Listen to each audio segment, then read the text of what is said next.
सुप्रभात.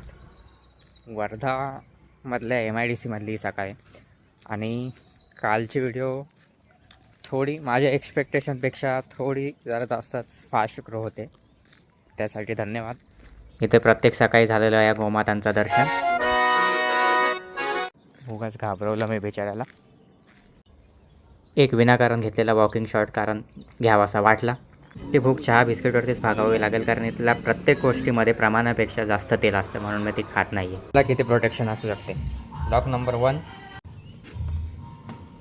इथे अंदाज चुकला तर डायरेक्ट खाली. लॉक नंबर 2, नंबर 3 चा लॉक नंबर 4.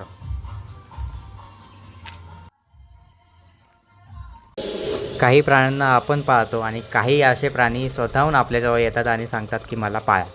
त्यातलाच हा एक.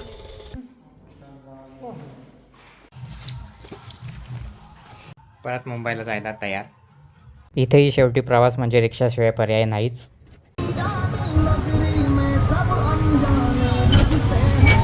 आणि ट्रेन येण्याच्या जवळपास 1 तास आधीच वर्धा स्टेशनवरती मी पोचलेलो आहे. हे आहे वर्धा जंक्शन आणि ट्रेनची वाट बघताना मी ट्रेन तर कधी वेळेवर येणार नाही आहे आणि आपली ही विदर्भ एक्सप्रेस आलेली आहे. ट्रेनमधल्या लोअर बर्थमधून पुन्हा परतीचा प्रवास सुरू.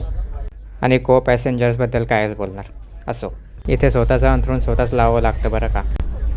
आणि अंथरूण लावून झालेलं आहे.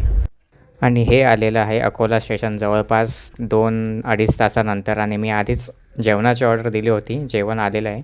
पण अकोला म्हटल्यावरती काय आठवतं? तुम्ही गाव अकोला, अच्छा म्हणजे कर्नाटक, विदर्भ. मी सरनेम विचारले तुला तुझं. विदर्भात येतो Akola. Baby, our present Chief Minister of Maharashtra, Mr. Fadnavis, he is from Vidarbha. आणि पहाटे 5:30 वाजता पोचलेलो आहे कल्याणला. आणि कल्याणमधला छत्रपती शिवाजी महाराज चौक आणि काही गरज नसतं सवीप्रमाणे लाल चौकी ते घरचा प्रवास चालत करताना मी पहाटे 6 वाजता पोचलेलो आहे घरी. आता शुभरात्री आणि बाय.